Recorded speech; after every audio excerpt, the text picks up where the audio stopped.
رباه عفوك إني للنور مدت يدا صلی علی رسولہ الکریم اما بعد فاعوذ باللہ من الشیطان الرجیم بسم اللہ الرحمن الرحیم۔ حاضرین و سامعین السلام علیکم ورحمۃ اللہ وبرکاتہ۔ درس قرآن کریم جو ہے وہ اب اگلی دفعہ شروع کریں گے، کیونکہ درمیان میں جو سوال آتے ہیں یہ نشست بھی ضروری ہوتی تو ساتھ ساتھ ریکارڈنگ کرنی، تو کافی سارے سوال جمع ہو جاتے ہیں ہمارے پاس لوگوں کے بیرون ملک سے اندرون ملک سے۔ ایک مسئلہ یہ ہے کہ سوال کیا ہوتا ہے؟ سوال جب آپ علم حاصل کرنے کے لیے ایک باقاعدہ ترتیب کے ساتھ مطالعہ کرنا شروع کر دیتے ہیں تو آپ کے ذہن کے اندر اگر کوئی الجھن یا رکاوٹ اس نظریے کو سمجھنے میں پیدا ہو جائے تو وہ اس رکاوٹ اور الجھن کا نام سوال ہے۔ سوال یہ نہیں ہوتا کہ آپ کے جو جی میں آ گیا آپ نے وہ پوچھ لیا، جو کہیں سے بے ارادہ کوئی چیز سن لی وہاں سے پیدا ہو گیا۔ سوال دراصل مطالعہ کے بعد پیدا ہوتا ہے، اور مطالعہ ایک پورا مرتب عمل ہے کہ ترتیب کے ساتھ ایک آدمی مطالعہ جو ہے، آپ لوگ انگریزی سمجھتے ہیں، ریڈنگ اور اسٹڈی دونوں میں فرق ہے۔ اگر انگریزی میں کوئی پوچھے کہ آپ ریڈنگ کر رہے ہیں یا اسٹڈی کر رہے ہیں تو آپ دونوں کے، اسی طرح پڑھنا اور مطالعہ کرنا دو الگ الگ لفظ ہیں۔ پڑھتے تو آپ ہیں، پڑھی جا رہے ہیں، دائیں بائیں کی جو چیزیں آپ کے ہاتھ میں آئیں پڑھی، جو رتب و یابس آیا آپ نے پڑھ لیا، جو گند بند بلا آئی وہ پڑھ لی، جو اچھا ہے وہ پڑھ لی، یہ پڑھنا ہے۔ اس سے کوئی تھیوری نہیں بنتی، کوئی نظریہ نہیں بنتا، کوئی فکر جنم نہیں لیتی، انسان کے اندر تدبر کی کیفیت پیدا نہیں ہوتی، انسان سنجیدہ نہیں ہوتا۔ جو چیز سنجیدگی کے ساتھ پڑھی جائے اور اس پہ خوب غور و فکر اور تدبر کیا جائے اور اپنا کافی وقت اس پر لگایا جائے، اس کو مطالعہ کہتے ہیں۔ اور اس کے لیے ایک باقاعدہ ترتیب ہوتی کہ آدمی روزانہ بیٹھ کر جیسے 3 وقت کھانا کھاتا ہے، اس طرح آدمی روزانہ بیٹھ کر حق کی تلاش کے لیے باقاعدہ طور پر کسی ایک وقت میں بیٹھ کر پڑھنا شروع کرے۔ اور اس کے لیے کسی خاص استاد ہی کی ضرورت ہوتی ہے کہ وہ کسی خاص استاد اور خاص کتاب سے شروع کرے۔ یہ نہیں کہ جو جی چاہ میں آئی کتاب وہ پڑھ لی۔ کسی بھی نظریے کو سمجھنے کے لیے آپ کو لازمی طور پر اس نظریے سے متعلقہ بنیادی کتابوں سے لے کر، جسے مبادیات کہتے ہیں ہم، بیسک بکس، وہ آپ کو باقاعدہ طور پر اسی فن کے ماہر سے پوچھنی پڑتی ہیں۔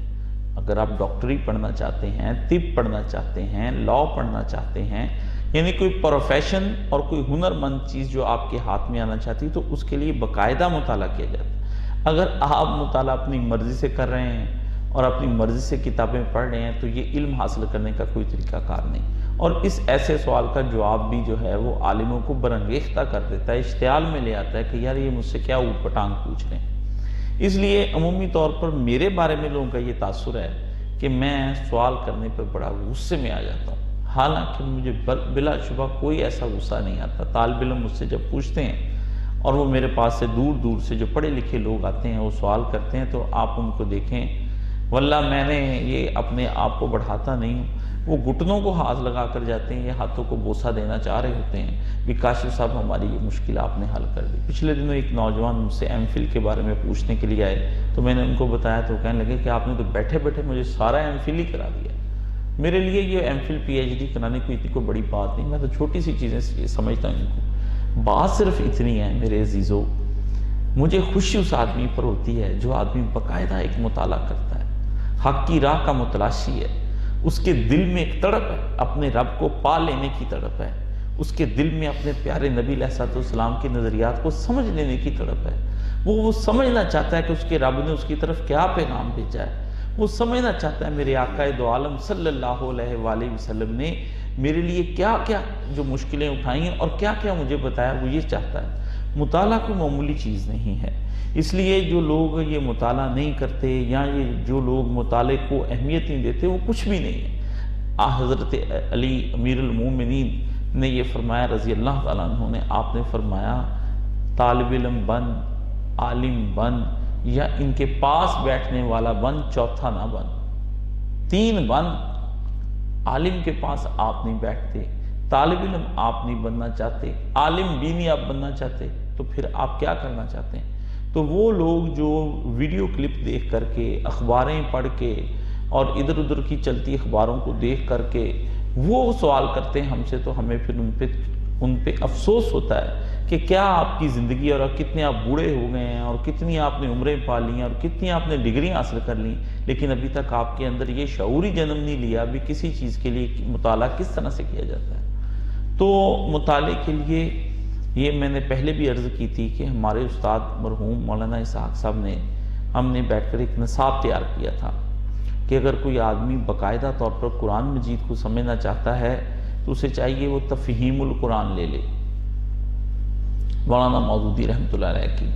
اس کے بعد حدیث پڑھنا چاہتا ہے تو اس کو چاہیے معارف الحدیث مولانا منظور نعمانی صاحب کی لے لے۔ اگر وہ چاہتا ہے کہ مجھے فقہ ہے تو مولانا محمد عاصم الحداد کی 2 جلدوں کے اندر فقہ السنہ اردو میں عام مل جاتی ہے، وہ لے لے۔ اور اگر تاریخ پڑھنا چاہتا ہے تو شاہ معین الدین ندوی رحمۃ اللہ علیہ کی کتاب تاریخ اسلام لے لے۔ اور اگر کوئی آدمی تصوف کو سمجھنا چاہتا ہے تو حضرت مولانا اشرف علی تھانوی رحمۃ اللہ علیہ کے تکشف اور اس طرح کی اور کتابیں بھی ان کی اصلاحی خطبات ہیں، وہ لے لیں۔ یعنی یہ طریقہ کار ہے۔ مولانا مودودی رحمۃ اللہ علیہ نے ایک بڑی پیاری کتاب لکھی ہے رسائل و مسائل، وہ لے کر کے اس میں سے رسائل و مسائل پڑھے کہ کس طرح کے لوگوں کو الجھنیں آتی ہیں اور وہ پڑھتے ہیں۔ تو یہ کتابیں لے کر مطالعہ کرے اور اس مطالعے کے دوران اسے کوئی سوال پیدا ہو جائے تو وہ ہم سے کرے۔ لیکن ایک بات اور بھی ہے، پرانے وقتوں میں اساتذہ جو ہوتے تھے جو دینی علوم پڑھاتے تھے وہ 1 سال تک اپنے طالب علم کو سوال نہیں کرنے دیتے تھے۔ وہ کہتے تھے جب تک نصاب نہ ختم ہو جائے اتنی دیر تک کسی کا کوئی مجھ سے سوال نہیں ہوگا، میں جو نصاب میں ہے وہ پڑھا دوں گا۔ اس کو کہتے ہیں صبر کے ساتھ سننا۔ بے صبری اتنی ہوتی ہے کہ ہم بات کہتے ہیں، لوگ فوری طور پر کہتے ہیں اس کا جواب دے دو۔ کیوں؟ جواب اس لیے سیکھنا چاہتے ہیں کہ کسی اور کا منہ بند کر سکیں۔ مطالعہ کیوں کیا جاتا ہے؟ مطالعہ اس لیے، مجھے ایک صاحب نے اس دفعہ میں ایکسپو پہ گیا تو انہوں نے مجھ سے پوچھا کہ آپ مطالعہ کیوں کرتے ہیں؟ تو میں نے ان سے کہا میں نے اپنے 28 سالہ دور میں جو مطالعہ کیا ہے اس مطالعے میں صرف اور صرف میں نے اپنی ہدایت کے لیے یہ سارا مطالعہ کیا ہے، اپنے دماغ میں آئی ہوئی الجھن کو دور کرنے کے لیے میں نے مطالعہ کیا ہے۔ میں نے اپنے دل کے اندر کوئی سوال پیدا ہو گیا یا کوئی رکاوٹ آ گئی میرے دل میں دین کی تفہیم کے لیے تو میں نے مطالعہ کیا ہے کہ میری جو راہ ہدایت ہے وہ صاف ستھری نکھری ایک خوبصورت شاہراہ ہونی چاہیے جس پہ میں آسانی سے چل کر اپنی زندگی میں اپنے رب سے جا ملوں کہ ان ربی علی صراط مستقیم، کہ میرا رب سیدھے راستے پر بیٹھا میرا انتظار کر رہا ہے، مجھے اس سیدھے راستے پر جانا ہے اور اس راستے کے درمیان میں جتنی الجھنیں رکاوٹیں مصیبتیں سب چیزوں کو دور کرتے جانا ہے اور ایک دن مجھے اپنے رب کو جا ملنا ہے۔ یہ اصل مسئلہ ہے۔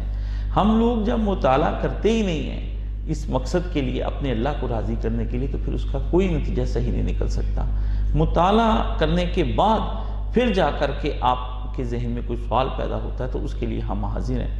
استاد مرحوم کا طریقہ کار یہ ہوتا تھا کہ وہ کسی موضوع پر جب پڑھاتے تھے مجھے تو بہت ساری کتابیں پڑھا دیتے تھے اور جب خوب مطالعہ کر لیتا تو اس کے آخر میں بعض اوقات تو میں لکھ کر لے جاتا اپنے مطالعے کا حاصل، بہت گہرا اور الجھن والا مطالعہ ہوتا تو میں 1 صفحے پر 2 صفحے پر 5 صفحے پر ایک مضمون باقاعدہ طور پر محنت سے لکھتا تھا اور لکھنے کے بعد میں استاد جی کو دکھا دیتا تھا کہ آیا اس میں جو میں نے نظریہ سمجھا کیا وہ نظریہ صحیح ہے؟ وہ پھر اس کو پورا پڑھنے کے بعد مجھے بتاتے تھے کہ ہاں یہ نظریہ صحیح ہے، یا کہتے تھے نہیں تم نے یہاں کر غلطی کر لی ہے، یا وہ کہتے تھے کہ نہیں یہ بالکل نظریہ ٹھیک نہیں ہے، تم نے اس طرف تو سوچا ہی نہیں۔ تو میں اس طرف پھر سوچنا شروع کر دیتا تھا اور اس میں ان سے کہتا تھا کہ آپ مجھے کوئی کتاب بتا دیں اس بارے میں، تو اس میں وہ پھر مجھے کتاب بتاتے تھے اور بعض اوقات وہ کتاب بتاتے میں پوری توجہ سے پڑھتا لیکن اس کے بعد بھی میری الجھن نہ دور ہوتی تو پھر اسی کتاب کو وہ دوبارہ نکال کر بتاتے کہ اس مقام کو تم نے غور سے نہیں پڑھا، پھر پڑھو اس مقام کو۔ جب میں غور سے پڑھتا تو وہ شے حل ہو جاتی اس میں سے۔ یہ بات ہے، مطالعہ کریں جتنا آپ ہو سکے آپ مطالعہ کریں، چاہے 15 منٹ کا مطالعہ کریں لیکن کریں مطالعہ، ریڈنگ نہیں کرنی۔ یوٹیوب پر پڑے ہوئے آپ نے کلپ نہیں سننے، کاشف علی کے کلپ نہیں سننے، مولانا اسحاق کے کلپ نہیں سننے، مولانا مودودی کے، محمد علی مرزا کے، ڈاکٹر اسرار کے، ڈاکٹر طاہر القادری کے، الیاس قادری کے، طارق جمیل کے کلپ نہیں سننے آپ نے۔ کلپ سے کس نے کہا آپ کو علم آتا ہے؟ کلپ سے علم نہیں آتا۔ آپ کو علم آئے گا اس چیز سے جب آپ اپنے ہاتھ میں کتاب لیں گے۔ کبھی بھی کمپیوٹر پر اور موبائل پر پڑھی ہوئی کتاب میں سے برکت کبھی آج تک نہیں آئی۔ یہ ہمارا چیلنج ہے۔ جائیں اہل دل سے پوچھیں کہ جو لوگ ان ڈیوائسز سے اپنے لیے کوئی برکت ڈھونڈتے ہیں کتابوں کی پی ڈی ایف میں پڑھی ہوئی، کبھی اس میں برکت۔ کتاب تو بڑا احترام مانگتی ہے۔ کتاب آپ کے ہاتھ میں ہو، آپ باوضو ہوں، قبلہ رخ ہو جائیں، اللہ سے ہدایت کی دعا کریں، پھر اس کے بعد جا کر آپ کتاب کو اعوذ باللہ من الشیطان الرجیم پڑھ کر شروع کریں، پھر بسم اللہ الرحمن الرحیم پڑھیں۔ قرآن جیسی کتاب، قرآن جیسی عظیم کتاب، اللہ نے کیا کہا؟ جب تم میں سے کوئی قرآن پڑھے تو فاستعذ باللہ، وہ کہہ لے کہ اے اللہ میں شیطان مردود سے پناہ میں آتا ہوں تیری۔ قرآن جیسی کتاب، تو آپ جس کتاب کا چاہے کہ مطالعہ کر رہے ہیں، اور علم کے لیے آپ یوٹیوب اور اس کے کلپس کے اوپر گزارا کر رہے ہیں۔ آپ یہ کہہ رہے ہیں قرآن جیسی کتاب کے بارے میں اللہ نے کہہ دیا ہے کہ اس کے اندر اگر تو پڑھے گا یضل بہ کثیرا، بہت سے لوگ اس کتاب کو پڑھ کر اللہ نے فرمایا گمراہ ہو جائیں گے، ویہدی بہ کثیرا، اور بہت سے پڑھ کر اس کو ہدایت کی طرف آ جائیں گے۔ میری مدد چاہ، میری مدد مانگ، پھر تجھے قرآن مجید۔ قرآن جیسی کتاب کو پڑھنے کے لیے جو ہدایت کا منبع ہے، اس کے لیے اللہ تعالیٰ نے ایک بہترین ساتھ میں استاد بھی اتارا جو قرآن پاک کی وضاحت کرتا ہے، کہ جس کو حضرت محمد عربی صلی اللہ علیہ وآلہ وسلم کہتے ہیں۔ یعنی کتاب اور استاد اور شاگرد تینوں کا ہم ذہن ہونا، ہم آہنگ ہونا بہت ضروری ہے۔ اگر قرآن موجود ہے، رسول نہیں ہے، تو قرآن بھی سمجھ نہیں آ سکتا۔ استاد ہے، کتاب ہے، لیکن شاگرد نااہل ہے، استاد کبھی بھی گھول کر بچے کے ذہن میں نہیں ڈال سکتا۔ کتاب بھی ہے، شاگرد بھی ہے، مگر استاد ناقص ہے، کبھی بھی بچہ منزل پر نہیں پہنچ سکتا۔ اور اگر استاد بھی ہے اور شاگرد بھی ہے، لیکن نصاب نہیں ہے کہ اسے پڑھانا کیا ہے، کتاب نہیں ہے، تو تب بھی منزل پر نہیں پہنچ سکتا۔ یہ تینوں چیزیں مل کر مدد کرتی ہیں۔ اور اگر آپ یہ چاہتے ہیں کہ آپ کا بچہ بھی اس میں شامل ہو جائے، کہ وہ بھی آپ کی طرح ہدایت کو پالے، تو اس میں پھر استاد، کتاب، شاگرد اور والدین، یہ چار ملیں گے تو بات بنے گی۔ ایک بھی اس میں سے کمزور ہو گیا، کبھی بھی ان میں سے کچھ نہیں ہوگا۔ والدین کو سب سے پہلے اپنے بچوں کے لیے، خود ان کے لیے ایک بہت بڑا نمونہ بننا پڑتا ہے۔ اگر ہماری والدہ محترمہ ہمارے ساتھ بیٹھتی تھیں مرحومہ، اور سارا اسکول کا کام چیک کرتی تھی ہمارا، ہیں جی، انہیں مجھے پتا تو بعد میں پتہ چلا بہت سی چیزیں ان کو نہیں آتی تھی، لیکن وہ ایسے انداز میں بیٹھتی تھی سامنے کہ ان کو سارا کچھ ہی آتا تھا، سارا کچھ آتا تھا۔ ٹھیک ہے، ہمارے والد صاحب کوئی چیزیں ان کو بے شمار چیزیں بالکل نہیں، مجھے بڑے ہو کے پتہ چلے ان کو تو ابو جی کو تو یہ آتا ہی نہیں تھا اس زمانے میں۔ تو ابو جی کہا میں سن رہا ہوں، سامنے رکھی میرے کتاب، میں تمہیں بتاؤں غلط نہیں پڑھنا۔ مطلب آپ بچے کے ساتھ مل کر مطالعہ کریں، آپ بچے کے ساتھ مل کر ہوم ورک کریں، آپ بچے کی اسٹڈی میں آپ اخلاقی طور پر اس کی معاونت کریں۔ اگر آپ کا بچہ حافظ ہے، آپ حافظ نہیں، تو آپ قرآن مجید پکڑ کر سامنے بیٹھ جائیں، ہاں بھئی چلو آپ قرآن مجید سناؤ، میں آج آپ کا قرآن مجید سنتا ہوں۔ اب وہ سنا رہا ہے، آپ اس ترتیب سے نہیں اس کے ساتھ چل رہے، آپ سنتے جائیں، رستے میں پھر روک لیں، ہاں بھئی یہاں سے سناؤ تو دوبارہ۔ مطلب ایک اچھے والدین، ایک اچھا بچہ بنانے کے لیے آپ کو محنت کرنی پڑتی۔ آپ کے ہاتھ میں موبائل، ماں کے ہاتھ میں ٹی وی کا ریموٹ، بچے کو آپ کہتے ہیں پڑھو۔ بچہ جب آپ کی اس دوہری شخصیت کو دیکھتا ہے تو وہ ذہنی طور پر الجھ سا جاتا ہے۔ جب وہ الجھ جاتا ہے تو وہ اپنی کتاب پر توجہ رکھنے کی بجائے آپ کی اس منافقت اور آپ کے دو قسم کے رویے سے پر وہ سوچنا شروع کر دیتا ہے اور اس کا ذہن بھٹکنا شروع ہو جاتا ہے۔ کوئی بچہ دنیا کے اندر نالائق نہیں ہوتا، نالائق نہیں، سب بچے لائق ہوتے ہیں، ہاں کچھ کم لائق ہوتے ہیں، کچھ زیادہ لائق ہوتے ہیں، نالائق کوئی نہیں ہے۔ یہ لفظ کہتا ہے نالائق، بالکل لائق ہی نہ ہو اس کتاب کے پڑھنے کے، یہ لفظ بنایا ہوا ہم نے نالائق۔ کہ جی اس قابل ہی نہیں ہے نالائق کا، نہ، اللہ نے کوئی دنیا میں نہیں ہے کوئی چیز نکمی اس زمانے میں، کوئی برا نہیں قدرت کے کارخانے میں۔ مطالعہ کرنے کے لیے والدین کو ساتھ چلنا پڑے گا اور قدم بقدم چلنا پڑے گا، ہم آہنگی بچے کے ساتھ پیدا کرنی پڑے گی۔ اسی طرح آپ کو بھی اگر مطالعہ کرنا ہے دین کا تو آپ کو اپنے باقاعدہ استاد کے پاس آنا پڑے گا، ایک نصاب بنائیں، اس نصاب کا باقاعدہ طور پر آپ اس کا آغاز کریں۔ کچھ دعائیں ہوتی ہیں اساتذہ جب پڑھاتے ہیں، ہمارے استاد پڑھاتے تھے، رب یسر ولا تعسر، رب یسر ولا تعسر وتممہ بالخیر وبک نستعین یا فتاح یا فتاح یا فتاح یا رب العالمین آمین۔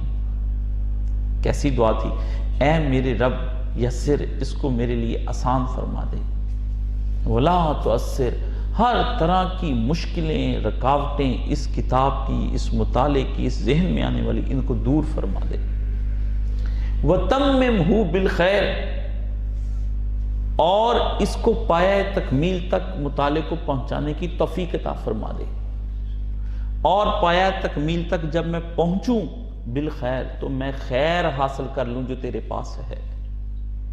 وَبِكَ نَسْتَعِينَ، میں نے تو ہمیشہ سے تیرے سے مدد مانگی ہیں، میں تو تجھ سے مدد مانگی، یا فتاح یا فتاح یا فتاح، اے جو دلوں کو، دماغوں کو، راستوں کو، سب کو کھول کر رکھ دے، اے جو میرے مطالعے کے اندر کشادگیاں پیدا کر دے، اے جو میرے ساتھ ساتھ چل کر مجھے منزل مقصود تک لے جائے، یا رب العالمین، اے میرے وہ رب جو سب جہانوں کو پالتا ہے، اس مطالعے کے ذریعے سے میری روح کو پال دے، آمین، اس کو قبول فرما۔ آج سنا مطالعہ کیسے کیا جاتا ہے؟ کبھی ایسا کیا تم نے مطالعہ؟ مجھے یاد ہے جب میں عربی کی صرفناک پڑھنے کے لیے گیا تو میرے استاد جی نے یہ دعا لکھ کر دی، تو لا کر میں نے مولانا اسحاق مرحوم کو دکھائی، تو انہوں نے لکھا وَتَمِّم بِالْخَيْرِ، تو مولانا صاحب نے کہا لو یہاں پہ سے ہے غائب ہے، وَتَمِّمْہُ بِالْخَيْرِ کاشف، کہ اس کو پایا دے، کہتے کس کو پایا تکمیل تک پہنچا دے، کہتے اس کو، اس لیے ہو لگانا تھا، استاد جی تمہارے بھول گئے۔ اللہ اکبر، دیکھو ہر مطالعہ میں نے کیا اور وہ مولانا صاحب کے سامنے پیش کیا، ہر مطالعہ، شاعری پڑھی، اچھی چیز پڑھی، بری چیز پڑھی، قرآن، حدیث، فقہ، تصوف، شاعری، کچھ اور بھی دنیا کا مطالعہ، سب پڑھا، استاد جی کے سامنے پیش کیا کہ یہ مطالعہ کیا ہے اور لکھ کر پیش کیا۔ مجھے یاد ہے کہ سورہ احزاب کی کچھ آیتیں تھیں، میرا ذہن اس میں ایسا الجھا کہ میں اور طرف ہی نکل گیا۔ آپ کو پتہ ہے میں لکھ کر لے گیا، صبح 8 بجے سے لے کر دن 1 بجے تک مولانا صاحب اس پہ مجھے بریف ہی کرتے رہے، 5 آیتوں پر بریف ہی کرتے گئے کہ نہیں، اصل میں انہوں نے سنا دیکھا، اس وقت وہ پتہ نہیں بے وضو حالت میں تھے یا کیا تھے، یا وہ گئے پڑھا میرا، کیونکہ میرے سوال تھوڑے شیطانی قسم کے بھی ہوتے تھے، سارے نیک سوال ہی نہیں ہوتے تھے، کہ میرا ذہن الٹا بھی چلتا تھا کافرانہ، کہ یہ جو وہ کافروں سے سنتے پڑھتے تھے وہ ذہن میں آتا تھا، اور میں استاد جی کے سامنے سارے سوال رکھ دیتا تھا، جو کیا الٹی کرنی ہوتی تھی وہ کر دیتے تھے، استاد جی کو پتہ چل جاتا بچہ کتنا بیمار ہے۔ اس حوالے سے وہ بڑے شفیق، بڑے پیار کرنے والے اور بڑی محبت کرنے والے استاد تھے، ان سے زیادہ میں نے شفیق استاد نہیں آج تک دیکھا اپنی زندگی میں۔ غلط سے غلط سوال بھی انہوں نے میرا سنا ہے، فضول سے فضول بونگی بھی انہوں نے میری سنی، لیکن ان کو یہ بڑا پتا تھا کہ کاشف مطالعہ کر کے لاتا ہے، اس وجہ سے یہ، ان کو یہ نہیں پتا تھا، یہ نہیں تھا کہ جو منہ میں اس کے آ جاتا ہے یہ بک دیتا ہے یہاں پر آ کر، مطالعے کے بعد جو پیدا ہوتا تھا وہ، یہ نہیں کہ جو منہ میں آیا ہوں۔ تو انہوں نے دوبارہ باہر گئے، وضو کیا، اور وضو کرنے کے بعد آ کے انہوں نے تازہ وضو بنا کے کہا اچھا تو اب ہم اپنی گفتگو کا آغاز کرتے ہیں۔ استاد کو بعض اوقات باوضو ہونا پڑتا ہے کسی خاص مطالعے کے لیے، اللہ سے وہ روحانی قوت مانگ کر آتا ہے کہ اللہ طالب علم کے گرد شیطان نے گھیرا ڈال لیا، اب ایک نہیں پتہ نہیں کتنے کے ہیں، یہ مجھ سے ہدایت کا طالب ہو کر آیا ہے، میں جو ہوں اب اس پہ میں تو کچھ نہیں کر سکتا، علم تو نے دیا ہے، مبادہ یہ نہ ہو کہ یہ کوئی ایسی بات کر بیٹھے جو میرے ذہن میں نہ آئے، میں اس سوال کی گرہ کو نہ کھول سکوں، تو اس وقت مجھے ایک روحانی قوت عطا فرما، جیسے تو نماز میں قوت عطا فرماتا ہے۔ پھر استاد جی اپنا باوضو ہو کر اللہ سے دعا کر کے جب کرتے ہیں تو انشاءاللہ العزیز وہ مسئلہ حل ہو جاتا ہے۔ میں نے ایک دفعہ ان سے کہا کہ آپ سے تو ہم پوچھ لیتے ہیں، آپ کس سے پوچھتے ہیں؟ مولانا مرحوم آپ بتائیں کہ آپ سے تو ہم پوچھ لیتے ہیں، آپ کس سے پوچھتے ہیں؟ انہوں نے کہا پھر جب میری الجھنیں بڑھ جاتی ہیں نا تو پھر میں دروازہ بند کر لیتا ہوں، تنہائی میں چلا جاتا ہوں، باقاعدہ طور پر اس سوال کو، کسی بھی سوال کو حل کرنے کے لیے میں دعائے حاجت پڑھ کر 2 نفل ادا کرتا ہوں اللہ کی بارگاہ میں، اور پھر اسے پکارتا ہوں کہ اے وہ جس نے ابراہیم کے لیے نمرود کے وقت میں دروازے کھول دیے، میرے لیے دروازے علم کے کھول دے۔ اے جس نے میرے باپ آدم کو پہلی دفعہ علم سکھایا، آج مجھ کو علم سکھا دے۔ ان کا آخری جو کلپ ہے اس میں، آخری کلپ میں وہ یہی دہرا رہے ہیں، تو شاید میرے لیے شاید انہوں نے دہرایا ہوگا میرے بعد، اور میں نے وہ سنا، میں نے کہا آج پتہ نہیں کیوں یہ پڑھ رہے ہیں۔ آخری انہوں نے وہ اس کلپ میں پڑھا کہ یہ سارا بتایا کہ اے ابراہیم کے رب، تو میں نے کہا یہ جنرلی سب کسی کو بتا رہے ہیں، میں نے ریکارڈ کروا لیا۔ تو بعد میں مجھے ذہن میں آیا کہ استاد جی جا رہے تھے، اللہ نے منہ سے نکلوا دیا، ابھی کاشف نے بعد میں اس مسند پہ بیٹھنا ہے، اس نے بھی اس طرح الجھنوں کا شکار ہونا ہے، تو اس کو، تو وہ دعائیں آپ کا مطالعہ کھولتی ہیں۔ آپ جب اس طرح دائیں بائیں کا مطالعہ کرتے ہیں تو یہ مطالعہ تباہی کے دانے پر آپ کو لے جاتا ہے۔ اس لیے میری آپ سے یہ گزارش ہے کہ آپ جب مطالعہ باقاعدہ طور پر کریں، اس میں آپ اپنے بچوں، اپنی بیوی، اپنے بہن بھائیوں کے ساتھ کریں، باوضو ہو کر کریں، آپ تنہائی میں بیٹھ کر اللہ سے مدد مانگیں، انشاءاللہ العزیز کبھی زندگی میں آپ کے سامنے کوئی الجھن نہیں آئے گی، انشاءاللہ العزیز۔ میں مولانا مرحوم کے گھر میں گیا تو ان کے بیٹے پوتے سے میری ملاقات ہوئی، تو وہ کوئی دنیاوی علوم حاصل کر رہے ہیں، اللہ انہیں کامیاب و کامران کرے۔ تو میری ان سے بات ہوئی تو مجھے کہنے لگے، میں نے کہا کیا پڑھ رہے ہیں؟ انہوں نے کہا کاشف بھائی میں یہ پڑھ رہا ہوں، تو یہ بہت مشکل ہے۔ اس نے یہ بات کہی تو میں نے اسے کہا تم نے یہ جو بات کہی ہے نا، تم اپنے ذہن میں یہ بٹھا لو کہ تم اس دادے کے پوتے ہو کہ جس کے سامنے کتابیں بھی گھبراتی تھی، تو تم یہ کہہ رہے ہو کہ تمہارے لیے یہ مشکل ہے۔ میں نے کہا کتابیں گھبراتی تھی، مصنف گھبراتے تھے اس کے سامنے بیٹھ کر، میں شعر پڑھنا چاہتا تھا تو میں دیکھ کر پڑھتے پڑھتے کنفیوز ہو جاتا تھا، ان کے سامنے لفظ آگے پیچھے ہو جاتا، مجمع ہوتا ہزاروں میں تقریر کر لیتا، مولانا صاحب کے سامنے بیٹھ کے 2 لفظ نہیں مجھ سے ادا ہوتا۔ اتنا زبردست مطالعے کا رعب تھا ان کا، لفظوں پہ ان کی گرفت تھی۔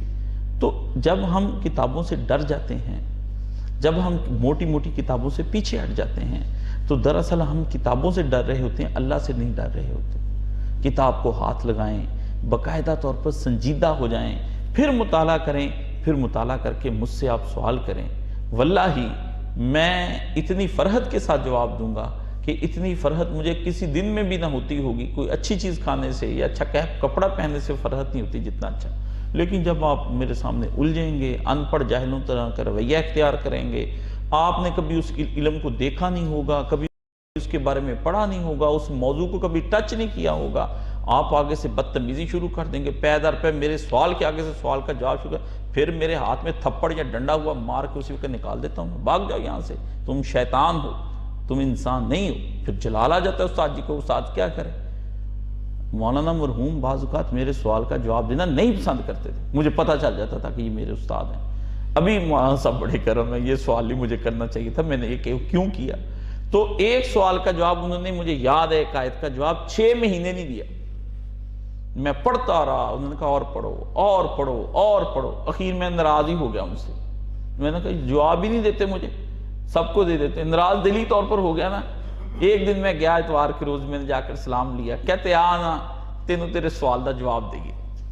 میں خوش ہو پڑا، انہوں نے نکالی قرآن مجید کی آیتیں، وہ نکال کے 10 جگہ سے، وہ کہتے سنا، وہ پھر میں ان کا ماتھا چوم لینا، کبھی ہاتھ چوم لینا خوشی سے، پھر میں نے کہا میں آپ کے لیے بتائیں کیا بنا کر لے کر آؤں، وہ پھر میں نے بازار سے کوئی نہ کوئی اچھی چیز ان کے لیے یا گھر سے اعلیٰ قسم کی چیز تیار کرا کے ان کی خدمت میں پیش کرنی، انہوں نے خوش ہونا۔ مجھے یاد ہے ایک دفعہ میں ان کے لیے عموماً بڑی اچھی سی برفی لے کر جاتا تھا، تو ایک دن ایک سوال بڑا الجھ گیا، میں نے کہا سوال حل نہیں ہو رہا، کہتے برفی نہیں آئی سوال کیسے حل ہو جاتا؟ میں نے کہا وہ چھوٹا سا تھا میں اس وقت، کہتے برفی نہیں آئی، میں نے کہا وہ بھی آ جاتی 5 منٹ میں، تو یہ تھا، ہم اپنے استاد سے سیکھتے تھے. آپ کو ایک ربط پیدا کرنا پڑتا ہے. حضرت مولانا اشرف علی تھانوی نے کہا ہے عالم دین سے، اپنے مرشد سے، اپنے پیر سے، اپنے استاد سے کچھ لینے کے لیے 7 سٹیجیں ایسی ہیں جو گزارنی پڑتی ہیں. پہلے تو صرف آپ کو اس کے پاس کیا ہے، اس کی مجلس میں جانا ہوتا ہے. سلام کریں، بغرض زیارت بیٹھا کریں، وہاں پر سوال نہ کریں. جب زیارت میں آتے جاتے رہیں، استاد کو آپ کی طرف کچھ میلان ہونا شروع ہو جائے گا، کوئی محبت کی بات چل پڑے گی. پھر استاد جی کے ساتھ مجانست، استاد جی کے ساتھ ان کی جو مجلس ہے اس کے اندر کوئی چھوٹی موٹی خدمت کرنی شروع کر دیں. وہ پاؤں دبا دیے، پانی لا دیا، کچھ پہلے زیارت بعد میں خدمت کرنی شروع کر دیں. پھر کبھی کبھی استاد جی کے جناب ان کی خدمت میں کوئی نہ کوئی ہدیہ پیش کرنا شروع کر دیں. اس کو مواظبت، مجانست، مؤلفت، یہ میں آپ کو لفظ ان کے جو ہیں کہتے ہیں الفت پیدا ہو جائے گی. جب الفت پیدا ہو جائے گی پھر مانوسیت پیدا ہو جائے گی. مانوسیت پیدا ہو جائے گی پھر استاد جی کے دل میں ایک جگہ بن جائے گی. جب بیڈ تیار ہو جاتا ہے کسی زمین کا، پھر ہی آپ اس کے اوپر آگے سے آگے چلتے ہیں. تو پوری ایک گراؤنڈ بنانی پڑتی ہے استاد سے فیض لینے کے لیے. پھر اس کے بعد آپ سوال کرنا شروع کریں. وہ حضرت تھانوی آنے والے کو فوری طور پر کہتے تھے سوال بتاؤ یا نکل جاؤ. ٹھیک ہے، وہ جی میں تو ویسے ہی آیا ہوں. انہوں نے کہا ویسے میرے پاس کوئی نہیں آتا، ہر کسی کو کوئی نہ کوئی کام ہوتا ہے، کام بتاؤ. کام سے آئے تم. تو یہ بات ہے. تو میرے عزیز، آج میں نے چھوٹی سی بات آپ کو یہ مطالعے کے بارے میں بتائی ہے. تو آپ نے کچھ ساتھی لیٹ آئے ہیں تو جو شروع کا تھا وہ آپ کو سننا چاہیے. دوبارہ سے یہ کلپ بنا کر، یہ الگ سے کلپ بنا کر چڑھائیں، بالکل الگ سے. یہ دیگر سوالوں کی طرح کا سوال نہیں، بلکہ ابھی میں نے سوال اور مطالعے پر گفتگو کرتا رہوں گا انشاءاللہ العزیز. آپ کو بتاؤں گا، کیونکہ سب سے بڑا مسئلہ اس وقت یہ ہے کہ آپ کے اوپر ڈس انفارمیشن، ٹیکنالوجی نے ڈس انفارمیشن زیادہ پھیلائی ہے. آپ کو صحیح علم سے آج تک نہیں نوازا.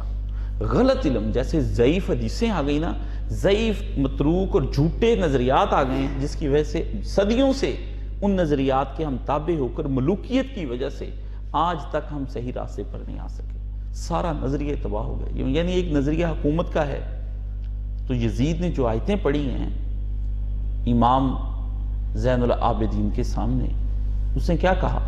اس نے آیتیں پڑھی کہ اللہ جس کو چاہتا ہے یہ ملک دے دیتا ہے، جس کو چاہتا ہے نہیں دیتا، جس کو چاہتا ہے عزت دیتا ہے. اب اس نے بتایا کہ یہ جو لوگ اقتدار میں آ جاتے ہیں یہ اللہ کے حکم سے آتے ہیں اور اللہ ان کو پسند کرتا ہے جب بھی تو یہ آتے ہیں.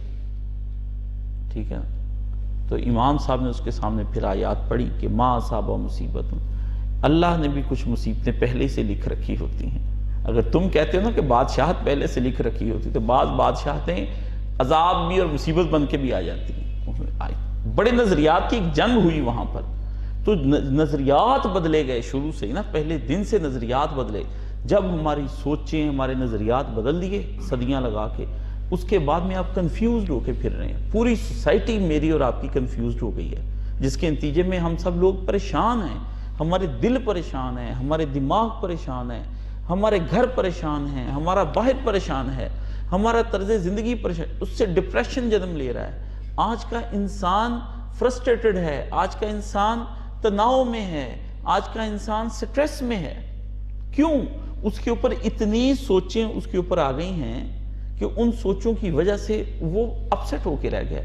لیکن یہی مصیبتیں ہم سے پہلے ہمارے اسلاف پر آیا کرتی تھیں، لیکن وہ خوش ہو جایا کرتے تھے. وہ خوش تھے، وہ اس قدر پریشان نہیں تھے. تو اس سے پتہ چلا کہ نظریات سیدھے ہو جائیں تو بلال کیا ہے، اپنی چھاتی پر ایک زور آور قسم کا پتھر رکھوا کر بھی عہد کرتا ہے. خباب کوئلوں پر لیٹ کر بھی عہد کرتا ہے. سمیہ اونٹ سے چیر دی جائے وہ عہد کرتی ہے. شیب ابی طالب نے پیغمبر اور اس کے ساتھ ننھے بچے اندر بند کر دیے جائیں وہ عہد کرتے ہیں. کیا وجہ ہے کہ آج ہم لوگ سب کچھ کھاتے پیتے ہوئے بھی چند مصائب آ جانے سے عہد کرنے کی بجائے شرک کے راستوں کی طرف نکل جاتے ہیں. وہ مصائب میں خوش، ہم مصائب میں نہیں ہیں. صرف مالی، دنیا کے اندر بہت زیادہ کسی کو پریشانی تو مالی پریشانی، 99.99 مالی پریشانی ہے، دولت نہیں آ رہی، اور اس کی وجہ سے جو میرے من مانے خرچے ہیں وہ پورے نہیں ہو رہے. لو اتنی بات ہے. اور کسی کا کوئی مسئلہ نہیں، بیماری بھی برداشت کر جاتے ہیں، کوئی اور کام بھی ہو برداشت کر جاتے ہیں. دولت نہ آنا نا اس سے پریشان ہے. اور کیا ہے کہ پیغمبر گرامی کے پاس کوئی دولت نہیں ہے لیکن پیغمبر مطمئن ہے. پیغمبر کے صحابہ اور صحابیات کے پاس کوئی دولت نہیں ہے، وہ مطمئن ہے. یہ کیا ہے؟ اس کی وجہ یہ ہے کہ اس کے پیچھے ایک گہرا مطالعہ کیا ہوا تھا انہوں نے اللہ کی ذات کا. نبی نے باقاعدہ طور پر ایک گہری سوچ ڈیولپ کی تھی ان کے اندر، بڑی گہری بنیادیں رکھی تھی، جس کی وجہ سے ان کو دنیا ہیچ نظر آتی تھی اور آخرت بڑی بلند نظر آتی تھی ان کو. ٹھیک ہے؟ اور وہ آخرت کے طالب ہو جایا کرتے تھے.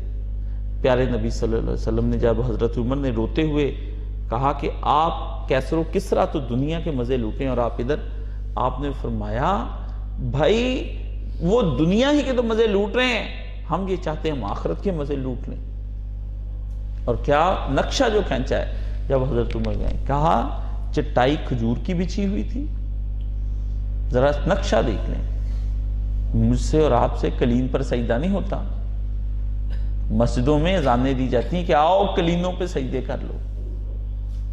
ریشمی کلینوں، ریشمی جاد نمازوں پہ سجدہ نہیں کرتے. نرم بیڈ پر ہمیں رات بھر نیند نہیں آتی. پریشانی لگ جائے، میرے دوست کا ایک مسئلہ خراب ہو گیا، وہ کہتے ہیں میں نے 4 دن سے روٹی نہیں کھائی، ہاں جی نیند نہیں آئی. اس کو اللہ پہ یقین نہیں تھا، وہ مشرک ذہن اس کے ذہن میں تھا نا، شرک تھا اس کے ذہن میں. لوگوں پہ وہ شرک کے فتوے لگاتا ہے، خود اس کے ذہن میں شرک تھا، بہت گہرا شرک چھپا ہوا ہے. نیند نہیں آئی. موت کا ایک دن معین ہے، غالب کہتا ہے، تو نیند پھر کیوں رات بھر نہیں آتی؟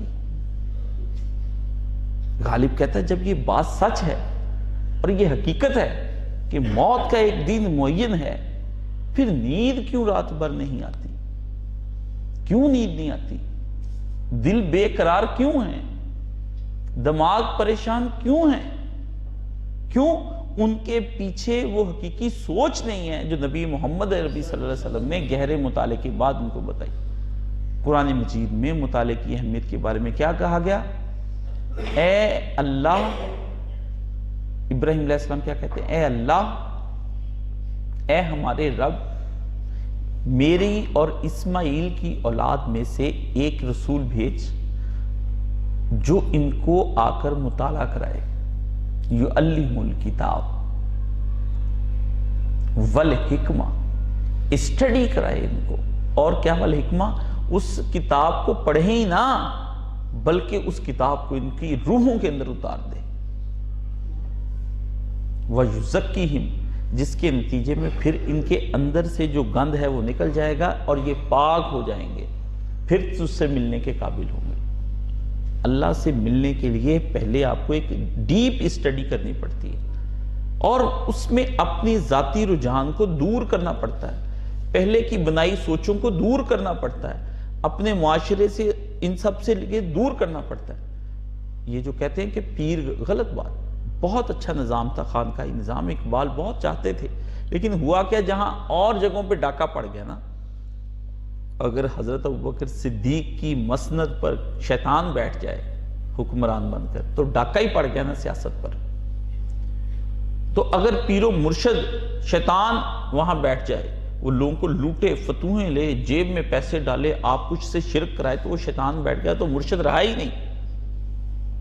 تو پھر اس میں نظام غلط نہیں ہے، اس نظام کے اندر آنے والے لوگ غلط ہیں جو اس کے اندر ہیں. تو آپ کا خانقاہی نظام ہوتا تھا، وہ مرشد بیٹھ کر اپنے طالب علم کے اندر سے چن چن کر، جیسے ایک ماں اپنے بیٹے کے سر سے جوئیں چنتی ہے نا، ایسے مرشد بریک بریک اندر سے جوئیں چنتا تھا گناہ کی.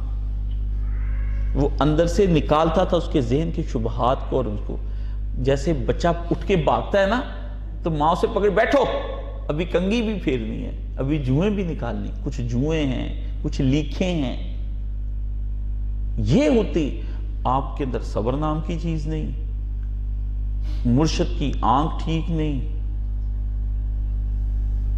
ہاں جی، وہ آپ کی جیب پر نظر رکھتا ہے، ہاں جی، آپ بھی کہتے ہیں کہ مرشد آپ میری جیب پر نظر رکھتے ہیں، میں بھی کسی جیب پر نظر رکھتا ہوں، کوئی دعا کرے مجھے، جو نوٹ آپ کو دینے ہیں 10-20 آپ کے، باقی 80 میرے، اس کی دعا کریں بھی 80 مجھ کو آ جائیں، میرا کام سیٹ ہو جائے۔ مرشد پھر دعا کرتا ہے، یا اللہ میرے بھی کہاں سے آئیں گے، اگر تو اس کو 100 نہیں دے گا، ظالم کو 100 دے دے، کیونکہ مجھے بھی 20 آنے ہیں، اس میں سے ہمارا بھی حصہ پڑا ہے، تو کہاں سے وہ مرشد؟ تو دوست ایک نے پوچھا کیا یہ شرعی لحاظ سے درست ہے کہ مرشدہ دیدار باہو من لکھ کروڑا حجہ ہوں؟ میرے عزیز، شرع سے پہلے اس شعر کی ادبی حیثیت کو متعین کرنا ضروری ہے۔ اس کو اب فقہ سکھاتا ہوں تم کو۔ سوال پوچھتا ہے کہ آپ جو پڑھتے ہیں کہ مرشدہ دیدار باہو من لکھ کروڑا حجہ ہوں، لوں لوں دے مٹھ لکھ لکھ چشمہ تے ہک کھولنا ہک کجا ہوں، لوں لوں دے مٹھ لکھ لکھ چشمہ تے ہک کھولنا ہک کجا ہوں، مرشدہ دیدار باہو من لکھ کروڑا حجہ ہوں۔ مرشد کوئی معمولی چیز ہوتی؟ مرشد کہاں سے لفظ نکلا ہے؟ رشد سے، ہدایت سے، دعوت و ارشاد ہم لفظ بولتے ہیں، ارشاد سے، وہ رشد کی طرف لے کر جاتا ہے۔ مرشد کوئی معمولی چیز ہوتی؟ وہ تو پتہ نہیں جتنے نیک علماء اولیاء اللہ سب مرشد تھے، ہاتھ پکڑا لے گئے، اور کتنے لوگوں کو پار کر۔ رسول پاک صلی اللہ علیہ وسلم کیسے پیارے مرشد تھے، حضور پاک کو دیکھنا کہ عبادت نہ تھی؟ ہاں، وہ چہرہ جو عرش الہی پر خدا کے روبرو ہو گیا جا کر کے، اللہ اکبر اللہ اکبر، کوئی نہیں تھا اس وقت۔ معراج شریف پر یہاں اللہ کی آواز آ رہی تھی، یا رسول پاک کا چہرہ تھا، اس چہرے کو اللہ نے وقت دیا ہے سامنے بٹھا کر کے پورا۔ آپ کیا بات کرتے ہیں؟ بادشاہ سلامت کسی کو لگ بلا کے اندر بٹھا لے اور کرے اس سے ایک لمبی میٹنگ، تو باہر والے لوگوں کو پتہ لگ جائے کہ اندر کیا ہو۔ جو میٹنگ ہوئی وہاں پر سرکار دو عالم صلی اللہ علیہ وسلم کی، جو اللہ رب العزت کے ساتھ باتیں ہوئیں وہاں پر، اس وقت کائنات کا رب رسول محمد عربی صلی اللہ علیہ وسلم سے مخاطب تھا اور پوری توجہ تھی۔ آپ اس چہرے کو کہتے ہیں جس کو خدا دیکھ کر الگ بٹھا کر باتیں کرے، وہ نبی علیہ السلام کا چہرہ حجوں سے بھی زیادہ مقبول نہیں ہو جائے گا؟ سرکار نے خود فرمایا کہ ایک وقت آ جائے گا، صحابہ کرام بیٹھے تھے، حضور پاک کی محبت خالی مسئلے مسائل بتانے والی محبت نہیں ہے جو آپ لوگوں نے بتائی کہ مسئلہ پوچھ لیا تو اس وجہ سے مسئلہ ہو گیا حل۔ نبی نے کہ ظاہری وجود اور باطنی وجود دونوں سے الفت کرنی پڑتی، تو رسول پاک صلی اللہ علیہ وسلم جب بیٹھ گئے تو آپ علیہ السلام نے فرمایا میرے صحابہ آج مجھے جی بھر کر دیکھ لو۔ یہ نہیں کہا مجھ سے مسئلے پوچھ لو، یہ نبی کریم صلی اللہ علیہ وسلم نے نہیں فرمایا مجھ سے مسئلے پوچھ لو، یہ بھی کبھی کبھی فرماتے تھے، لیکن ایک دن باقاعدہ طور پر بیٹھ کر صحابہ کے مجمع کو آپ نے فرمایا مجھ محمد عربی صلی اللہ علیہ وسلم کو جی بھر کر تم دیکھ لو۔ تو صحابہ نے حضور سے کہا اللہ کے رسول ہم تو دیکھتے ہی رہتے ہیں، آج آپ نے کیوں یہ ارشاد فرمایا؟ فرمایا آج تم کو یہ نعمت میسر ہے، ایک وقت آ جائے گا میری امت پر لوگ اپنے نبی کو ملنے کے لیے اتنے فرسٹریٹڈ ہو جائیں گے، اس مقام پر آ جائیں گے کہ وہ کہیں گے ہماری مال جان اولاد سب کچھ بک جائے، ایک دفعہ دیدار محمد عربی صلی اللہ علیہ وسلم ہو جائے۔ آج مسلمانوں کے پاس اپنے پیارے نبی نہیں ہے، لیکن مجھے یہ بتائیں حج کا حصہ ہے مدینہ جانا؟ لیکن مومن یہی سمجھی بیٹھا ہے کہ حج کا حصہ ہی ہے مدینہ جانا، مکمل ہی نہیں ہوتا۔ وہ کہتا رسول پاک نہیں، رسول پاک کی قبر انور بھی نہیں، کہتے نہیں، 3 پردوں کے باہر، کہتا ہاں، کہتا روضہ بنا، کہتا وہی دکھا دو بس، یا اللہ مجھے روضہ انور ہی دکھا دے، میں یہی مطمئن کر لوں کہ اندر وہ ہیں ایک سچے۔ اس لیے کسی شے کا آپ سوال پوچھتے ہیں تو پہلے شرعی حیثیت تب متعین کی جائے گی جب اس کی ادبی حیثیت متعین کی جائے گی۔ ادب میں یہ پڑھا جائے گا کہ اس نے کیوں یہ کہا ہے والہانہ، اس نے کہا ہے کہ یہ باقاعدہ وہ حج نہیں ہے، لیکن وہ کہتا ہے کہ ایک سچا مرید اور ایک سچا مرشد جب آمنے سامنے بیٹھ کر فیض یاب کرتا ہے تو پھر اس کے قلب کے اندر جو معجزات ہوتی ہیں نا، وہ مزہ نہیں آتا جو دنیاوی حج کر کے جا کے مزہ آتا ہے جا کے وہ تو حج دکھاوے کے ہو جاتے ہیں۔ دوست سوال پوچھتے ہیں کہ پاکستان کا اسلامک بینکنگ سسٹم حلال ہے اور اسی طرح روایتی بینکنگ سسٹم بھی، پروویڈنٹ فنڈ کے لیے کیا میں اسلامک انویسٹمنٹ کر سکتا ہوں؟ آپ کا بینکنگ سسٹم جو ہے اس کے اندر مکس اپ ہو چکا ہے، اب صرف سود ہی کا کاروبار اس میں نہیں ہوتا، اور بھی بہت سے کام حلال اس کے اندر ہو رہے ہیں۔ تو پروویڈنٹ فنڈ کے لیے اگر آپ وہاں پر کام کرتے ہیں تو اس میں مفتی محمد شفیع صاحب نے باقاعدہ طور پر پروویڈنٹ فنڈ کا حکم ایک انہوں نے رسالہ لکھا ہے اور اس کو جائز قرار دیا ہے۔ آپ کو چاہیے کہ اسی پر آپ عمل کرتے ہوئے اس کام کو آگے بڑھا سکتے ہیں، اور اس کے لیے مولانا اسحاق مرحوم کا بھی یہی فتویٰ تھا جو ان کا فتویٰ ہے، اور میرا ان کے فتوے پر فتویٰ ہے۔ میرا سوال ہے کہ مالی لحاظ سے امیر ہونے کی خواہش رکھنا، اس بارے میں اسلام کیا کہتا ہے؟ اصل پھر وہی سوال پیدا ہوگی میرے عزیز کہ امیر کیوں ہونا چاہتا ہے؟ اللہ کے پیارے رسول نے فرمایا خسارے میں ہیں، خسارے میں ہیں، خسارے میں ہیں۔ پوچھا کون؟ کہا دولت مند لوگ خسارے میں ہیں۔ فرمایا اللہ جو اللہ کی راہ میں اس طرح اس طرح اس طرح پھر پیچھے چاروں طرف کا اڑائی جائیں گے اللہ کی راہوں میں پیسہ، وہ بچ جائیں گے، باقی صبر سرکار نے فرمایا خسارے میں۔ عمرہ 500 سال تک جنت کے دروازے پر کھڑے حساب ہی دیتے رہیں گے، اور غربا پہلے جنت الفردوس میں داخل ہو جائیں گے۔ کیا عجب بات ہے کہ آدمی شدید بھوکا ہو اور اس کو کھانا اس کے سامنے رکھا ہوا ہو اور وہ خوشبوئیں آئی جائیں، کھانا کھا نہ سکے، اور ایک آدمی اندر بیٹھا گڑپ گڑپ کھانا کھا رہا ہو، جنت کے دروازے پہ کھڑے اس کی نعمتیں اندر دیکھ رہے ہیں لیکن لطف اندوز نہیں ہو رہے۔ کس قدر اذیت کے دن ہوں گے عمرہ کے لیے۔ اس لیے امیر ہونے کی جو خواہش آپ رکھتے ہیں، یہ پیسہ بہت بڑی آزمائش ہے۔ ہر آدمی کہتا ہے خدا مجھے دے میں تیری راہ میں دوں، یہ جذبہ اچھا ہے، لیکن یہ جب آ جاتا ہے نا تو دیا نہیں جاتا، دیا نہیں جاتا۔ پھر وہ ضرورتیں سامنے آتی ہیں جو ضرورتیں آپ کے تصور میں بھی نہیں ہوتی، وہ ضرورتیں آ جاتی اور آپ حیران اور پریشان ہو جاتے ہیں، اور آپ اس کے اوپر پیسہ لگاتے ہیں اور اس کا نام ضرورت رکھ لیتے ہیں۔ تو میرے بھائی اللہ سے یہ دعا کرو کہ اللہ تمہیں فقر سے بچا لے، قرض سے بچا لے، اور تیری ضروریات زندگی جو ہیں، جو تیری اس معاشرے میں جینے کے لیے تیری پوری کرتا رہے، تجھے سائل نہ بننے دے میرا اللہ۔ اس لیے دل میں ایسی عمارت کا خیال نہ لا کہ میں جو ہے وہ امیر ہو جاؤں۔ ہاں اللہ کے رسول نے فرمایا کہ 2 آدمیوں کو اللہ تعالیٰ بڑا بن عمل کیے ہی اس کی جزا دے دیتا ہے۔ ایک آدمی کسی دولت مند کو بہت پیسہ اللہ کی راہ میں خرچ کرتا دیکھتا ہے یا غلط جگہ پہ بھی دیکھتا ہے تو کہتا ہے اللہ میرے پاس ہوتا میں بھی تیری راہوں میں لگاتا۔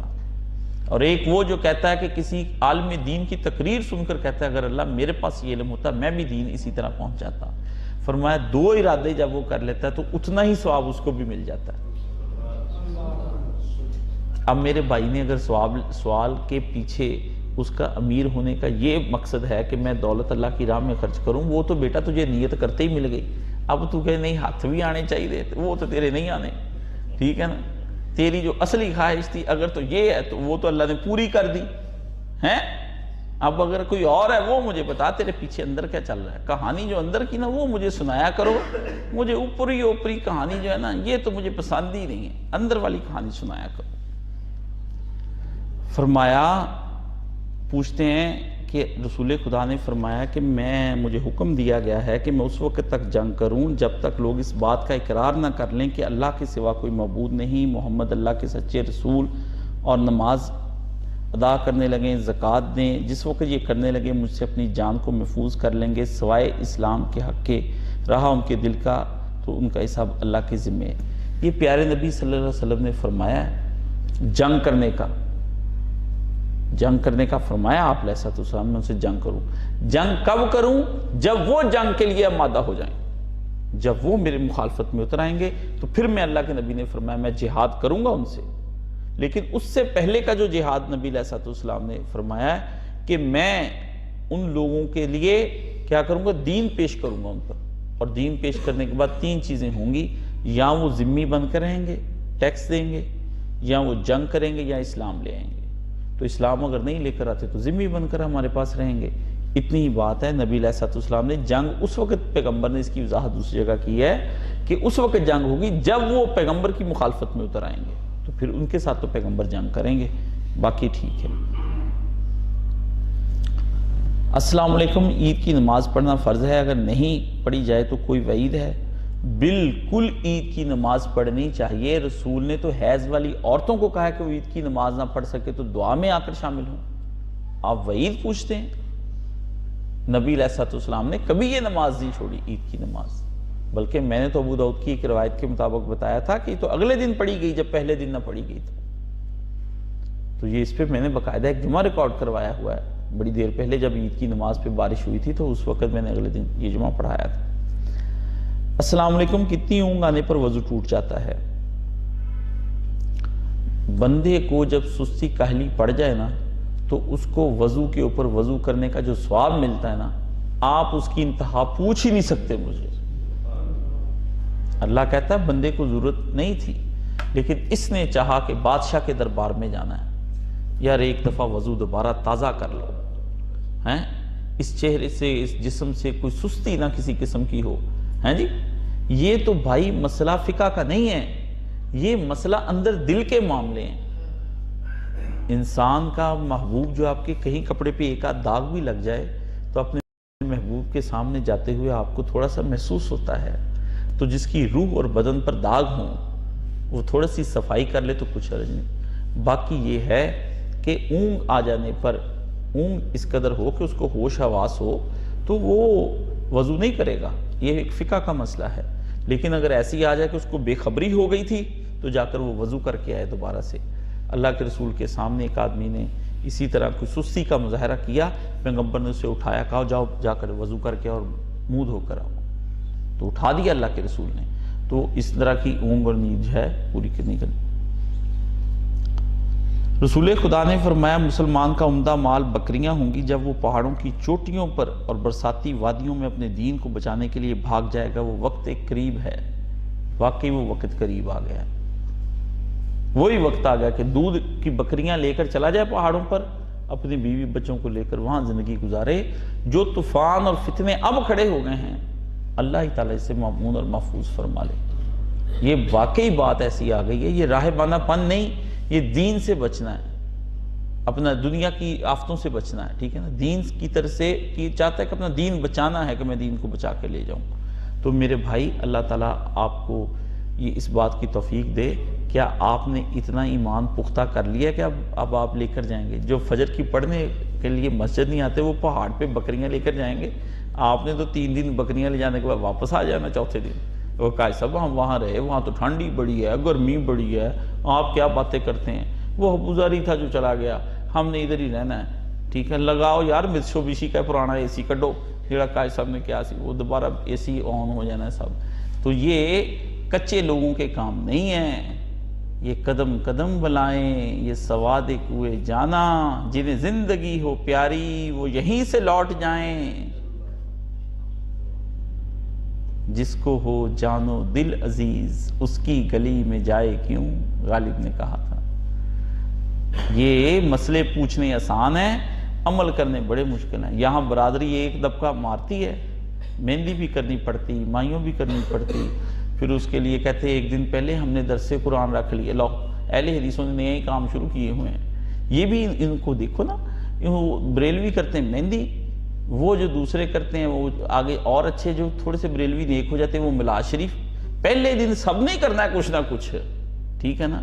میلاد شریف، کسی نے درس قرآن، ہیں جی کسی نے محفل نعت، کچھ نہ کچھ کہتے کوئی نہ کوئی ہے، ایک گناہ دن رات بے خودی کا چاہیے، نشہ ضرور پورا کرنا ہے اپنا۔ آج اب یہی ہوتا ہے، میت مر جاتی ہے اگلے دن بریلوی کرتے ہیں کل، ہیں جی، اور دیوبندی کرتے ہیں قرآن خوانی، اہل حدیث رکھ لیتے ہیں درس۔ پیغمبر نے کچھ بھی نہیں کیا، کچھ بھی نہیں کیا، بہانے ہیں نا، اندر بہانے ہیں، کریں کیا؟ تو میرے بھائی تم کون سی بات کرتے ہو؟ پھر یہ پوچھتے ہیں دوست کہ اگر کوئی لڑکے والے دیکھنے کے لیے کسی لڑکی کو آئیں تو کیا اس کو میک اپ کرنا جائز ہے؟ ہائے افسوس، یہ میری بہن نے پوچھ کر میرے دل کے اندر خنجر گھونپا ہے۔ اب میں کہوں نہیں تو تجھے کوئی پسند کر کے نہیں جائے گا، اگر کہتا ہوں ہاں تو شریعت ہاتھ سے جا رہی ہے۔ گونگا شیطان بن جاؤں نا، مجھے حکم ہے کیسے موقع میں چپ ہو جاؤں، کہیں تم نہ ناراض ہو جاؤ، کہیں معاشرہ ناراض نہ ہو جائے، کہیں تمہیں کوئی نہ لے کر جائے اور تم گھر بیٹھی رہ جاؤ، تمہارے بالوں میں چاندی آ جائے۔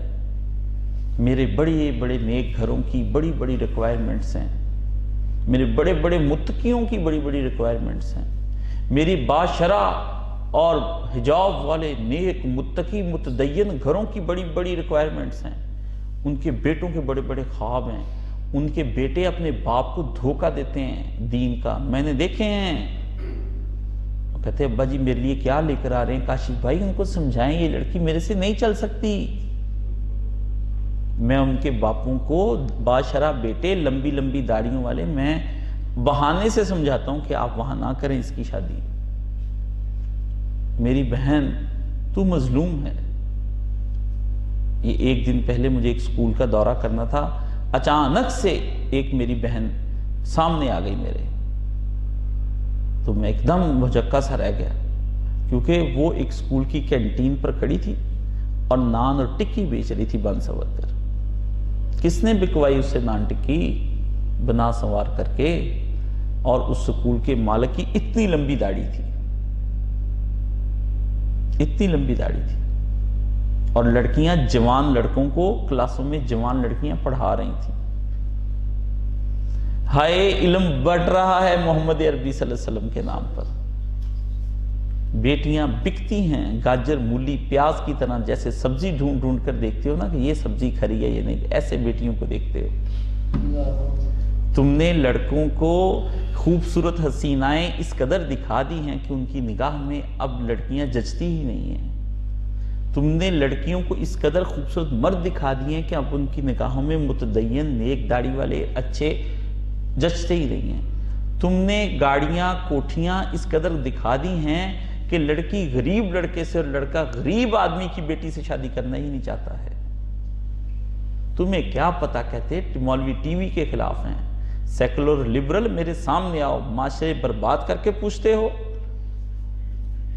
ان کے اندر کی سسکتی ہوئی بیٹیاں، ان کے قلب کے اندر سے اٹھتی ہوئی آہیں، جب ان کو اس طرح سے سر سے پاؤں تک دیکھتے ہیں آ کر چھاننی لگا کر کے، ان بیٹیوں کے پتہ ہے دل پہ کیا گزرتی؟ ان بیٹیوں کو راتوں کو نیند نہیں آتی، وہ بیٹیاں ساری رات جاگتی ہیں جب انہیں کوئی دیکھ کر جاتا ہے، وہ پریشان رہتی ہیں وہ بیٹیاں۔ مار دیا تم نے اے اہل نظر، مار دیا تم نے، تمہیں سیاست کی کرسیاں چاہیے، تمہیں بڑے بڑے اجتماعات چاہیے، تم ناکام ہو۔ جب تک محمد عربی کی معاشرت نہیں بن جاتی اتنی دیر تک تم کامیاب نہیں ہو۔ ایک صحابی رسول کو رسول خدا نے کہا جاؤ فلاں کے ہاں اور جا کر کے اس کو کہو کہ نبی علیہ السلام نے بھیجا ہے، میں آپ کی بیٹی سے شادی کرنا چاہتا ہوں، حضور رشتہ مانگ رہے ہیں۔ باپ نے کہا تم تو سیاہ ہو، تمہارے پاس ہے کچھ نہیں، تمہیں کیسے رشتہ دے دیں؟ بیٹی نے آواز دے کر کہا ابا یہ پیغام اس کی طرف سے نہیں آیا، یہ محمد عربی صلی اللہ علیہ وسلم کی طرف سے۔ میں کسی موقع پر بھی اپنے پیارے نبی کے مشورے کو رد نہ کروں گی، اگرچہ میں حسینہ ہوں اور مال و دولت والی ہوں، میں اسی کے ساتھ شادی کروں۔ نبی نے جو معاشرے بدلے تھے، اب تمہارے ہاں وہ معاشرے ہیں، کالے سیاہ لڑکے، چھوٹے قد کے لڑکے، بونے بونے لڑکے، کسی نہ کام کے لڑکے، لیکن چونکہ ہیں لڑکے اس لیے مائیں حوریں تلاش کرتی پھرتی ہیں، بیٹیوں کے پہلوؤں میں لنگور پھرتے ہیں، دیکھنے کو جی نہیں چاہتا ان کو۔ لاہور کا بازار تھا مال روڈ، جمعیت کا ایک لڑکا ایک لڑکی کے کاندھے پر دوپٹہ دیا اس نے پکڑ کے، کہتا یہ دوپٹہ سر پہ بھی لے لو۔ لڑکی نے ایک رکھی اس کے منہ پر تھپڑ۔ یہ 70 کی دہائی کی بات ہے۔ اس نے کہا اس وقت تم لوگ کہاں تھے جب میں جمعیت میں ہوتی تھی، نیک تھی، متقی تھی، درس دیتی تھی، میں اپنے باپ کے گھر میں بیٹھی رہ گئی، کسی نیک لڑکے نے اور کسی عالم میں دین کے گھر کے لڑکے نے مجھے اپنایا نہیں۔ پھر ایک بدبخت آیا، اس نے میری عصمت کا میرے باپ سے سودا کیا کہ مجھے ایسی باپ بے پردہ نہیں چاہیے، کچھ ماڈرن ہونی چاہیے آپ کی بیٹی۔ میں نے پھر حجاب اتارا، دوپٹہ اتارا، اپنے بازوؤں کو سلیو لیس کیا، میں نے بال کٹوائے، پھر میں نے سرخی پاؤڈر لگایا۔ جب میں اس کے لیے پوری طرح ایک دیکھنے کی چیز ہو گئی، اس سے مجھے اپنا لیا، میں اس کے گھر چلی گئی۔ منصورہ کے اندر ڈاکٹر عبدالغنی فاروق صاحب رہتے ہیں، انہوں نے کہا کاشف صاحب پوری کتاب ہے میرے پاس کہ نیک متقی ہماری اندر رہنے والے لوگ اور بڑے بڑے عہدوں پر فائز لوگ کہ جن کو ہم نے کہا ان سے رشتہ کر لیں، کہا ان کے گھر میں کچھ بھی نہیں ہے، اس لیے آپ کو ہمارے برابر کا تو دیکھنا چاہیے تھا۔ داستانیں انہوں نے ایک کتاب لکھی مکافات عمل، دید و شنید، پڑھنی چاہیے جس کے اندر لوگوں نے اس طرح رشتے ٹھکرائے ہیں۔ اس بہن کو میں مسئلہ کیا بتاؤں، مجھے آپ بتائیں نا، کیا کہوں اس بہن کو؟ آ جاتے ہیں 7 بیٹیاں لے کر، وہ بیٹیاں بھی پر کٹی ہوتی ہیں، وہ کہتی ہیں ہمیں تو بھائی کے لیے چاند جیسی بیٹی چاہیے، جس کے ساتھ مولانا مرحوم فرماتے تھے جو ماں باپ رشتہ دیکھنے آئیں گے اکیلے وہ رشتہ کامیاب ہو جائے گا، جس کے ساتھ آپ بہویں، بیٹیاں، داماد، بیٹے لے کر جائیں گے وہ تباہ ہو جائے گا۔ ماں باپ تجربات کی بنا پر پسند کریں گے، وہ دنیاوی لش پش کی بنیاد پر پسند کرتے ہیں۔ اس لیے جو بیٹی اپنے بھائی کے لیے جاتی وہ بھی کبھی سوچے کہ میں بھی کبھی بیٹی تھی، مجھے بھی لوگ چھوڑ جاتے تھے، اس کو بھی عورت کا گھر برباد کرتی ہے۔ ہمارے جب معیار بدل جائیں گے، میری بہن میں تجھے کیا کہوں کہ تو کب میک اپ کرے گی؟ میری بہن ایسے وقت میں جب کہ سور حلال ہو جاتا ہے، تیرے لیے میک اپ بھی حلال ہو گیا، تو میک اپ کر لیا کر، بن سور جایا کر، یہ خود ہی قیامت کے دن کتے اللہ کی عدالت میں پیش ہوں گے اور پھر خدا کو جواب یہ دیں گے، تو نہیں دے گی قیامت کے دن جواب۔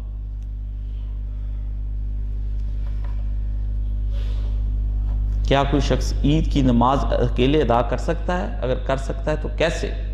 رہ جائے تو اکیلے نماز ادا کی جا سکتی ہے، اور پوچھے کیسے ادا کرتا ہے؟ جیسے امام اکیلا ہی آگے کھڑے ہو کے ادا کرتا ہے، باقی کو کرواتا ہے، تو بھی ادا کر لے۔ پر میرے بھائی تجھے آتی نہیں نا، تجھے آتی نہیں، پہلے تو آتی تھی، حالے دل پہ ہنسی، اب تو مگر کسی بات پر نہیں آتی، تجھے آتی نہیں ہے، تو بڑا گنڈا ہے، اور کام تجھے سارے آتے ہیں، لڑکیوں کو تو پھنسائے، ٹیلی فونوں پہ 8-8 10 رنڈیوں کو تو ساتھ نبھائے، ان کو باتوں میں کہتے میں بڑا چکر باز ہے، سانوں کوئی پھڑ نہیں سکتا، اسی بڑی ایٹم ہے۔ ان کے کبھی دعوے سنا کریں نا لڑکوں کے پاس بیٹھ کر، میں بڑے باتیں سنتا ہوں ان کی، اور میاں تو بڑی چیز ہے، تجھے کوئی نہیں پکڑ سکتا، اللہ پکڑ لے گا، اس کی گرفت میں۔ ان ربک لمرصاد، تیرا رب تو گھات میں ہے، پکڑ لیں گے، یہ کوئی بات ہے کرنے والی؟ میرے بھائی میں پہلے تجھے کہا کہ پہلا مطالعہ کر تو سب سے پہلے ہر طرح کی نماز پڑھنی سیکھ مجھ سے، ہر طرح کی، 5 نمازوں کے علاوہ تہجد سیکھ، چاشت سیکھ، اشراق سیکھ، نماز کسوف سیکھ، نماز خسوف سیکھ، نماز جنازہ سیکھ، نماز عید سیکھ، نماز حاجت سیکھ مجھ سے، نماز توبہ سیکھ، نماز وحشت سیکھ نہ مجھ سے۔ تجھے تو یہی نہیں پتا کہ اس امام کے ساتھ اگر فرض میں میری پہلی رکعت رہ گئی تو میں نے آکے اس کے ساتھ ملنا کیسے، رکوع کتنے ہوں گے اور سجود، اور کتنی اتحیاتوں پر بیٹھنا ہے۔